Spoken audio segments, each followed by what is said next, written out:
اس کے بعد be be نے خطبہ دینا شروع کیا، طویل خطبہ. بی بی نے مقصد بعثت پیغمبر کو بیان کیا، رسول کے بعثت کے قبل کے زمانہ جاہلیت کے حالات بیان کیے. میں ایک جملہ سب میں سے لیتا جاؤں گا. جب بی بی نے مقصد بعثت بیان کرنے سے پہلے حالات عرب پڑھے تو آپ ابھی جا کے گوگل پہ دیکھیے گا بی بی کا خطبے میں وہ جملہ کتنا دبنگ لہجہ ہے کہ اتنے ہجوم کے اندر کھڑی ہے اور وہ کھڑی ہو کے کہہ رہی ہے تم اونٹنی کا پیشاب پیتے تھے، میرے بابا نے تمہیں انسان بنایا ہے. تم گندے جوہڑوں سے پانی پیتے تھے، تم حرام جانوروں کا گوشت کھا، میرے بابا نے تمہیں. اور ان کی آنکھیں کھلی ہیں اور سیدہ ان کے زمانہ جاہلیت کے حالات پڑھ رہے ہیں. تم کیا تھے؟ اسے اردو ادب میں کہتے ہیں کسی کے منہ پہ کھڑے ہو کے اسے اوقات بتانا. بی بی نے زمانہ جاہلیت کے حالات پڑھے. بی بی نے بتایا کہ میرے بابا نے زمین پہ آ کے جب بعثت ہوئی اس کے بعد عرب کے حالات کو کیسے بدلا. پھر بی بی نے الہی آئین کو پڑھا، اللہ کے دستور کی تشریح کی. پھر بی بی نے جنگوں کے حالات پڑھے، پھر علی کے ان جنگوں کے حالات میں علی کے فضائل پڑھے، علی کی بہادری پڑھی، علی کی جوان مردی پڑھی، علی کی شجاعت پڑھی. یہ پڑھتی پڑھتی بی بی پھر آگے پہنچی اور بی بی نے اسلامی احکامات کی تشریح بیان کرنا شروع کر دی. مستور ہے اور کھچا کھچ مسجد. بی بی نے کہا اللہ نے ایمان کو اس لیے واجب کیا تاکہ تمہیں شرک سے پاک کرے، اللہ نے نماز کو اس لیے واجب کیا تاکہ تمہیں تکبر سے پاک کرے، اللہ نے روزے کو اس لیے واجب کیا تاکہ تمہارے اعمال کو خلاص بخشے، زکوٰۃ کو اس لیے واجب کیا تاکہ تمہارے نفوس کو پاکیزہ بنا دے، اللہ نے حج کو اس لیے واجب کیا تاکہ اللہ اپنے دین کی طاقت دنیا کو دکھا سکے، اللہ نے عدل کو اس لیے واجب کیا تاکہ اختلافات ختم ہو سکے، اللہ نے ہماری اطاعت کو اس لیے واجب کیا تاکہ زمین کا نظام قائم ہو سکے. اس کے بعد اگر جملہ سننا برطانیہ والوں، بی بی نے دیکھ کے کہا اللہ نے ہماری امامت کو اس لیے واجب کیا تاکہ انسانیت کے اختلاف کر سکے. بی بی نے بھرے دربار میں خلیفہ کے سامنے کھڑے ہو کے کہا اللہ نے ہماری امامت کو واجب کیا ہے، ہماری امامت کو واجب کیا ہے. ان میں سے کسی زبان میں جرت نہیں تھی کہ آگے سے کہتے زہرا کون سا امام، امام تو میں ہوں، امام تو ہم نے بنا لیا ہے. ان کا خاموش رہنا اس بات کے دلیل ہے یہ امامت واجب ہے، وہ امامت بدعت ہے. اب شہزادہ کہا، شہزادہ نے کہا اللہ نے ایمان کو کیوں واجب کیا، اللہ نے نماز کو کیوں واجب کیا، اللہ نے روزے کو کیوں واجب کیا، اللہ نے زکوٰۃ کو کیوں واجب کیا، اللہ نے عدل کو کیوں زمین پہ اتارا، اللہ نے حج کو زمین پہ کیوں اتارا، اللہ نے ہماری اطاعت کو کیوں واجب کیا، اللہ نے ہماری امامت کو کیوں واجب کیا. اب اس جملے کا میں داد قبلہ صاحب سے دینے لگا ہوں. اللہ نے کیوں واجب کیا، کیوں واجب کیا، کیوں واجب کیا. یہاں شہود پہ بات نہیں کر رہی، یہاں غائب پہ بات کر رہی ہے. یہ سب کو پتا ہے کہ نماز واجب ہے، یہ سب کو پتا تھا کہ روزہ واجب ہے، یہ سب کو پتا تھا کہ زکوٰۃ واجب ہے. یہ کسی کو بھی نہیں پتا تھا کیوں واجب ہے، اس لیے کہ کیوں اللہ جانتا ہے کہ کیوں واجب ہے. بی بی نے وہ نہیں بتایا جسے یہ جانتے تھے، بی بی نے وہ بتایا جسے صرف وہ جانتا. یہ تو صرف اللہ جانتا ہے کہ نماز کو کیوں واجب کیا. بی بی دربار میں وہ بتا رہی ہے جو مسلمان نہیں، جو صرف اللہ جانتا ہے. یہ ہے نمائندہ الہی، یہ ہے الہی مقصد کو سمجھنے والے. بی بی نے یہ ساری چیزیں بیان کرنے کے بعد بی بی نے دیکھ کے کہا تو نے ایک جھوٹی حدیث کو بنایا. یہ کہنے کے بعد بی بی نے، یہ ہے مناظرے کی اب لائن، بی بی نے دیکھ کے کہا اے قحافہ کا بیٹا، کیا تو اپنے بعد اپنے باپ کی میراث میں سے حصہ لیا ہے؟ کہتا ہاں میں نے تو لیا ہے. بی بی یہ کیسے ہو سکتا ہے کہ تو اپنے باپ کی میراث پائے اور باقیوں کے لیے تو کہہ رہا ہے، نبی کہہ رہے ہیں کہ میراث ہوتی نہیں ہے. یہ کہنے کے بعد بی بی نے یحییٰ کو جانتے ہو؟ اور فوراً بی بی نے قرآن کیا، اللہ نے اسے زکریا کا وارث بنایا تھا. سر جھک بی بی نے سر اٹھا کے کہا سلیمان کو جانتے ہو؟ اللہ نے اسے داؤد کا وارث بنایا تھا. بی بی نے دھڑا دھڑ قرآن کی آیتیں پڑھنی، ایک آیت کے بعد دوسری کے بعد تیسری، تیسری کے بعد چوتھی. یہ جملہ آیت اللہ کاظم قزوینی نے اپنے میں لکھا. اس جملے سے مجھے عشق ہے. وہ کہتا بی بی جب اپنے خطبے کے اندر قرآن کی آیتیں جوڑ رہی تھی، بی بی کے لہجے کا ربط اتنا کمال تھا، اتنا خوبصورت تھا کہ خطبے میں پتہ ہی نہیں چل رہا تھا کہ زہرا کہاں چپ ہوئی ہے اور اللہ کہاں بول رہا. لہجے میں ہائے ہائے ہائے، وہ کہتے پتہ ہی نہیں چل رہا تھا. بی بی کا خطبہ پڑھو، پتہ ہی نہیں چلتا کہ کہاں زہرا چپ ہوئی ہے اور کہاں آیت آ گئی ہے، کہاں آیت چپ ہوئی ہے، کہاں زہرا بول رہی ہے. کیونکہ جو اس کا قرآن میں لہجہ ہوتا ہے وہی دربار میں فاطمہ کا لہجہ ہے، وہی اسلوب، وہی گفتگو کا طرز، وہی گفتگو کا بیان. کیونکہ عالمہ غیر معلمہ بول رہی ہے، رسول کی بیٹی ہے لیکن غیر معلمہ ہے. عالمہ غیر معلمہ کا آسان ترجمہ ہے صرف اللہ کی شاگردہ.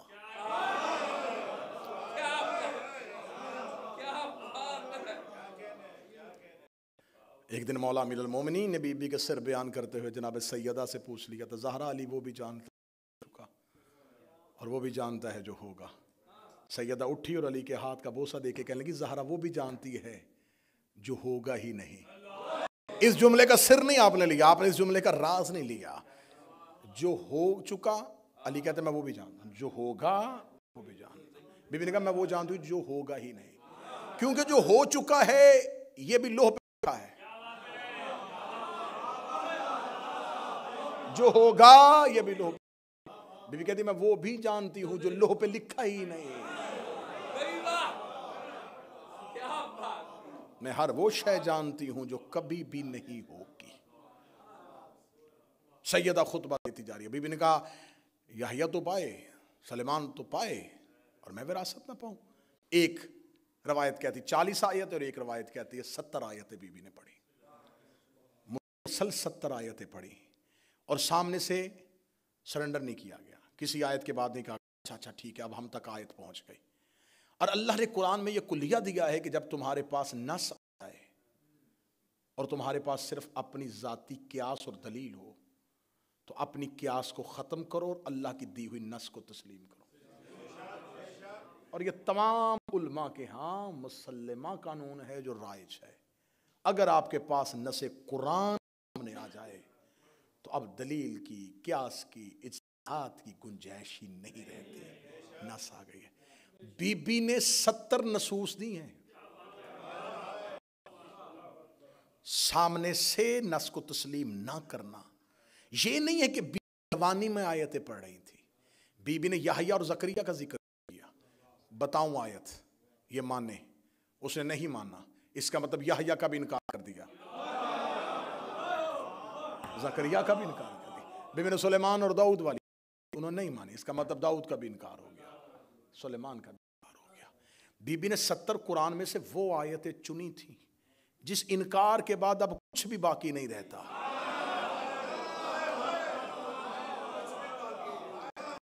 یہ 70 آیتیں نہیں، یہ جال تھا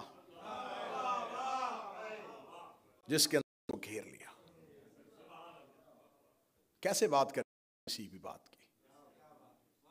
میں نے تجھے قرآن میں سے اٹھا کے وہ آیتیں پڑھی ہیں جس کے انکار کے بعد نہ تو پچھلے ماضی میں جا سکتا ہے، نہ تو حال میں رہ سکتا ہے، نہ تو مستقبل کے بارے میں جا سکتا ہے. بی بی نے چاروں طرف سے جکڑ دیا قرآن کی آیتوں میں. 70 آیتیں جب نبی کی بیٹی نے پڑھ لی، اس کے چہرے پہ پسینہ ٹپک رہا ہے. دائیں بائیں دیکھا، دیکھے کہ لگا زہرا آپ نبی کی بیٹی ہیں. میں آپ سے کہہ رہا ہوں کہ میرے پاس اب صرف آیتیں پڑھی جا رہی ہیں. جس نے پیچھے سے کان میں بات کہی تھی، بی بی نے کہا رک پیچھے ہٹ، اسے سامنے لے کے آ. کل یہ حجرے میں کہہ رہا تھا قرآن کافی ہے، 3 دن پہلے تو اس نے میرے بابا کے حجرے میں کھڑے ہو کے کہا تھا حسبنا کتاب اللہ، اللہ کی کتاب کافی ہے. اب میں پڑھ رہی ہوں تو مان کیوں نہیں رہا؟ اب مجھے بتاؤ نہیں تو کیا ہے؟ یہ انقلاب نہیں ہے تو کیا ہے؟ شہزادی نے یدھونگ لہجے میں، بس بی بی کھجوروں کے باغوں کے لیے نہیں آئی تھی. بی بی نے جکڑ دیا. آیتوں کی زنجیریں پہنا دی. بی بی نے زمانہ جاہلیت کی باتیں کر کے شجرہ بتایا. تشریحات اسلام خلیفہ وقت کے سامنے کر کے خود کو اسلام کا وارث بنایا. ظالم حاکم کے سامنے کھڑے ہو کے علی کے فضائل پڑھنے کے بعد شہزادی نے اپنی جرت کو ظاہر کیا. ایک انقلاب برپا کر کے، ایک تحریک برپا کر کے، ایک ہلچل مچا کے زہرا دربار سے فتح یاب ہو کے واپس پلٹی. جب حاکم نے کہہ دیا تھا کہ نبیوں کا ورثہ نہیں ہوتا، نبیوں کی میراث نہیں ہوتی، تو پھر رسول اللہ کے جانے کے بعد اب یہ سوال ہے کہ یہ فدق کہاں گیا؟ رسول اللہ کے جانے کے بعد اس پہ قبضہ کیا گیا. پہلی خلافت ان کے پاس، دوسری خلافت میں ان کے پاس. جب تیسرا خلیفہ آیا وہ بنی امیہ میں سے تھا. اس نے پورے کی پوری جاگیر اپنے داماد مروان بن حکم جو رسول کا دھتا ہوا تھا اس کے حوالے کر دی. تو جب نبیوں کی میراث نہیں ہوتی، جو چیز نبی کی بیٹی کو نہیں ملی وہ خلیفہ نے بطور خلیفہ اپنے داماد کو کیسے دی؟ پھر اس کے بعد یہ مروان بن حکم کے پاس رہا. مروان بن حکم کے بعد جب معاویہ بن ابو سفیان آیا، اس نے اسی جگیر فدق کو 3 حصوں میں تقسیم کیا. یہ بات بڑے غور سے سنیے گا، آخری بات کر رہا ہوں. 3 حصوں میں تقسیم کیا. 1/3 مروان کے پاس رہنے دیا، 1/3 اپنے بیٹے یزید کے نام کر دیا، اور 1/3 سعید بن عثمان بن عفان کے نام کیا. اب اس کا مطلب ہے کہ وہ جو زہرا سینی تھی اب یہاں پہ آ کے 3 حصوں میں تقسیم ہو گئی، مختلف حصوں میں بانٹ دی گئی.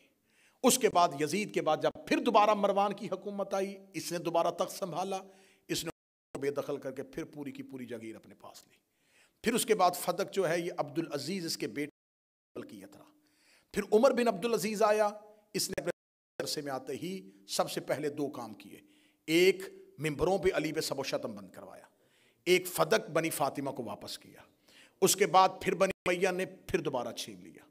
پھر اس کے بعد جب تک بنی امیہ رہے یہ فدق بنی امیہ کے پاس رہا. بنی عباس کا جو پہلا بادشاہ ہے ابو العباس الصفا، اس نے بنی امیہ کے بغض کی وجہ سے، اہل بیت سے محبت کی وجہ سے نہیں، بنی امیہ کی دشمنی اور لوگوں کو اپنے قریب کرنے کی وجہ سے پھر تھوڑے عرصے کے لیے یہ اولاد فاطمہ کے حوالے کیا.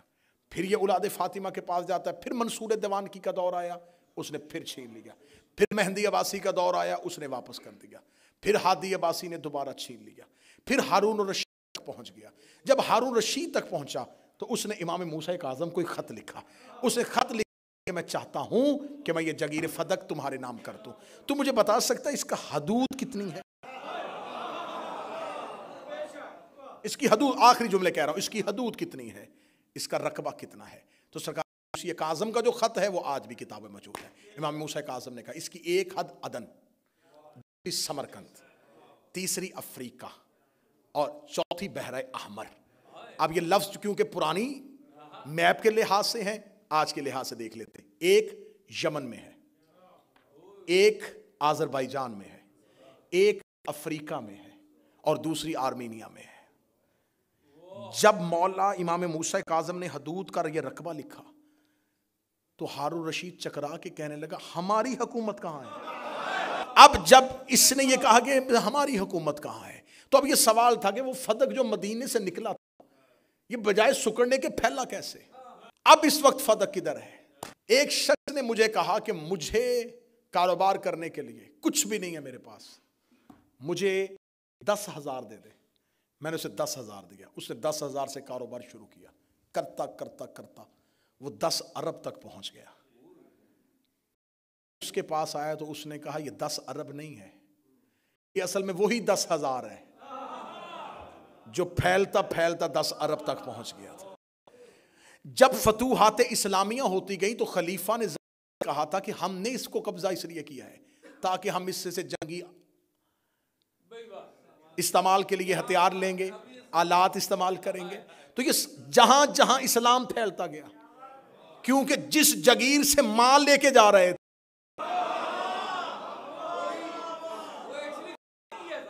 وہ تو زہرا کی جگیر تھی، یہ پھیلتا پھیلتا پھیل گیا. آج دنیا میں 53 اسلامی ملک 83 ہیں، سارے ہی زہرا کی جگیر ہیں.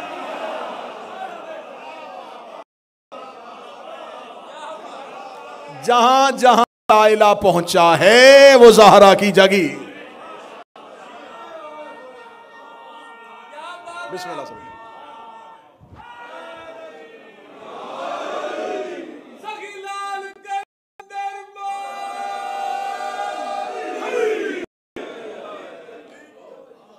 جہاں جہاں فتوحات گئیں، جہاں جہاں لشکر پہنچے، جو کچھ ہوا اس کا آغاز فدق کے مال سے کیا گیا.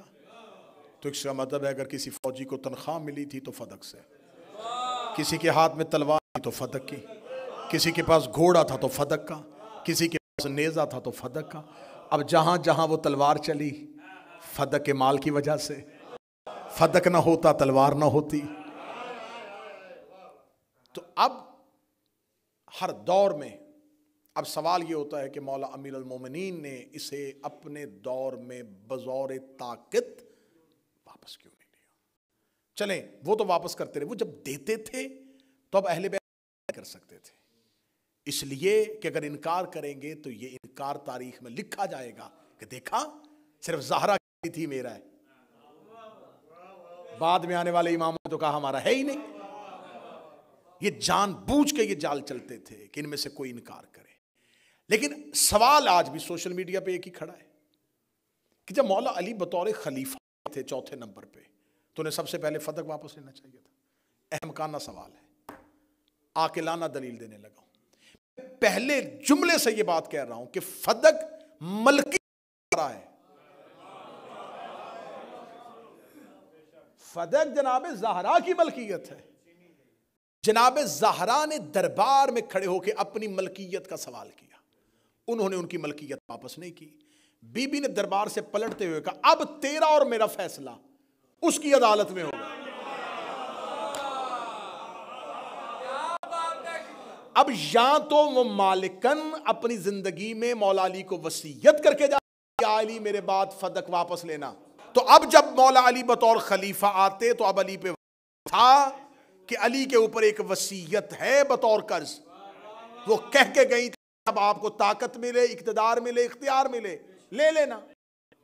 بی بی نے تو نہیں کہا، بی بی نے کہا یہ معاملہ اب اللہ کی عدالت میں.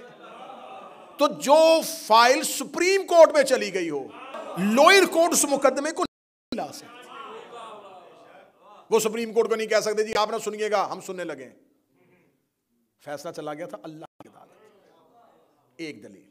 دوسری دلیل یہ ہے رسول اللہ نے جب مکہ چھوڑا ہجرت کر کے گئے، رسول اللہ کا جو اپنا گھر تھا جو ذاتی جس میں مکہ میں رہتے تھے اب وہ تو چھوڑا ہے، بھرا گھر چھوڑ کے واپس آ. جب رسول اللہ فتح مکہ پہ پہنچے تو رسول اللہ نے چاہا کہ میں اپنے آبائی گھر کو دیکھوں، وہ جو ہمارا پرانا گھر تھا، میرا وہ جو باپ دادا کا گھر تھا وہ کہاں ہے. انہوں نے کہا یا رسول اللہ جب آپ مکہ چھوڑے نا تو ابو لہب نے اس پہ قبضہ کر لیا تھا، تو اب وہ ابو لہب نے کسی کو آگے بیچ دیا ہے تو وہ اسی کے پاس ہے. رسول اللہ نے کہا اچھا ٹھیک ہے. صحابہ نے کہا یا رسول اللہ تو طاقت آپ کے باپ آپ کی بچپن گزرا ہے وہاں پہ، آپ کی کچھ یادیں ہیں وہاں پہ، اب ہم ہی جاتے ہیں جا کے اس کو نکالتے ہیں اس مشرک نکال کے اور فوراً ہم آپ کو وہ ملکیت واپس لے کے جاتے ہیں. رسول اللہ کا جملہ سننا. رسول نے فرمایا نہیں میں وہ گھر واپس نہیں لوں گا. کیوں یا رسول اللہ؟ فرمایا کیونکہ ابو لہب نے میرے گھر پہ قبضہ کیا ہے، میں واپس لے کے اس کی سزا میں کمی نہیں کرنا چاہتا. اگر میں واپس لے لوں تو پھر تو حساب برابر ہو گیا، اسے چھینا تھا میں نے واپس لے لیا تو عذاب میں تو کمی ہو گئی، سزا تو ختم ہو گئی. میں یہ سزا نہیں ختم کرنے دیا. علی واپس لے لیتے تو آج سزا تو ختم ہو جاتی. سزا باقی ہے، باقی رہے گی.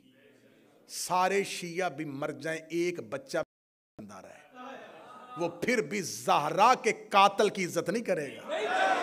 تمہیں بہت بڑی غلط فہمی ہے، تمہیں بہت بڑی غلط فہمی ہے کہ ہم ہار جائیں گے، ہم مان جائیں گے. نہیں، اکیلا ایک بچہ بھی رہ جائے ہم زہرا کے قاتل کی عزت نہیں کریں گے. میں منت کر کے جا رہا ہوں تمہاری زندگی میں کبھی بطول کے حق پہ سمجھوتا نہ کرو. ہر چیز پہ کر جانا ٹھیک ہے، چیزیں ہوتی ہیں انسان کی زندگی کے بہت سے معاملات ایسے ہیں جس پہ انسان کو کمپرومائز کرنا پڑتا ہے. زہرا کے حق پہ نہ کرنا. رائی کے دانے کے برابر بھی تم نے اتنا سا بھی نرم سوچا، زہرا کی ایک ہائے تیرے اعمال ختم کر دے. یہ چیزیں ممبر پہ نہیں پڑھی جاتی، اس وجہ سے نقصان یہ ہو رہا ہے کہ ہماری نسل کے دلوں میں نرم گوشے پیدا ہو رہے ہیں. کیوں؟ انہیں پتہ ہی نہیں کہ اہل بیت کے ساتھ انہوں نے کیا کیا تھا. میں ایک سطر پوری دنیا میں پڑھتا ہوں اور آج بریڈ فورڈ میں پڑھنے لگا ہوں. ہم نے یزید کا جرم اتنا پڑھا کہ لوگوں نے ڈرتے اپنے بچوں کا نام یزید رکھنا چھوڑ دیا. جیسے ہم نے حسین کا قاتل پڑھا تھا، اگر ویسے ممبر سے زہرا کا قاتل پڑھتے، کبھی کسی کی جرت نہ ہوتی کہ میری قوم کے کسی جوان کے سامنے زہرا کے قاتل کا عزت سے نام لے لے.